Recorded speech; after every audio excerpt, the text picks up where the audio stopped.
Bagaimana kalau ada seorang ustadz atau kiai yang bisa melihat hal-hal gaib dan masa depan? Apakah ini juga termasuk syirik? Ini maaf, bukan kiai. Ya. Ini dukun. Ini dukun, nggak ada itu. Bagaimana cara? Gitu kan?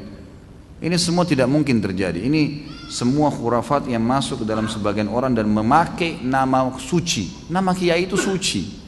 Kiai, guru, ustadz. Itu semua nama-nama yang suci sebenarnya, nama orang-orang yang menyampaikan agama Allah. Bagaimana mereka bisa kontaminasikan dengan melihat jin lah, melihat inilah, menebak masa depan? Ini nggak ada semuanya, gitu kan? Nabi Muhammad SAW, guru dan kiai kita, disepakati oleh semua ya kaum muslimin. Nggak ada orang yang berani mengatakan kecuali dia bukan muslim, bahwasanya Muhammad bukan kiai saya SAW. Kita pasti mengaku beliau kiai kita yang paling besar. Semua mazhab apapun ikut kembali kepada Nabi SAW. Nabi SAW kalau didatangin oleh beberapa sahabat yang bertanya dan beliau belum tahu hukumnya, belum ada wahyu, beliau diam, tidak ngomong. Nunggu sampai turun wahyu baru beliau mengatakan, siapa tadi yang bertanya? Si fulan angkat tangan. Telah datang kepada saya wahyu begini. Nabi SAW tidak tahu yang gaib, menunggu informasi datang. Bahkan kadang-kadang lewat 1-2 hari baru Nabi SAW menerima wahyunya, gitu kan?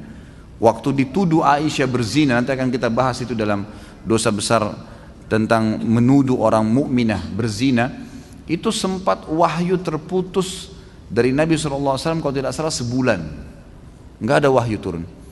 Nabi SAW tidak tahu benar nggak istrinya berzina nih, sampai beliau bingung sendiri menghadapi Aisyah pada saat itu. Ngumpulin sahabat, nanya, sahabat bertengkar, ribut, ada yang dukung, ada yang enggak. Datang ke rumahnya Aisyah, ditanyakan Aisyah, Aisyah mengatakan tidak, saya tidak melakukan, sampai turun firman Allah Subhanahu Wa Taala. Nabi SAW terjadi pada rumah tangganya, turun ayat Al-Quran, nanti akan kita bahas tuh. Ayat-ayatnya lengkap semua menceritakan. Beliau tidak tahu yang gaib. Bagaimana ada orang yang mengaku kiai kemudian bisa melihat yang gaib, bisa tahu masa depan? Bagaimana caranya? Allah mengatakan dalam Al-Quran tentang Nabi SAW dan Nabi disuruh ucapkan itu. A'udzu billahi minasyaitonir rajim. Qul law kuntu a'lamul ghaiba lastakthartu minal khairi wa ma massani as-su. Katakan hai Muhammad kepada mereka, kalau saya ini tahu yang gaib, maka pasti saya akan perbanyak kebaikan-kebaikan dan saya tidak akan ditimpa masalah. Tidak akan ditimpa masalah karena sudah tahu, oh di sana nanti ada orang yang ganggu saya. Udah saya enggak usah ke sana. Nabi SAW di perang Uhud kena pedang. Sampai kemarin kita bahas kabar Abdurrahman bin Auf bagaimana melengket pedang di topi besi beliau dan Abdurrahman cabut radhiyallahu anhu dengan giginya sampai giginya tanggal, luka berdarah kening Nabi SAW. Gigi beliau sempat pecah, pundak beliau sempat kena hantaman pedang orang kafir. Nabi SAW tidak tahu itu sebelum keluar dari Uhud, sebelum keluar dari Madinah, nggak tahu sama sekali. Bahkan beliau mengatakan saya rasakan sakitnya sebulan, gitu kan? Kalau Nabi SAW tahu, Nabi tidak akan keluar. Tapi memang begitulah, gitu kan? Memang tidak ada yang tahu.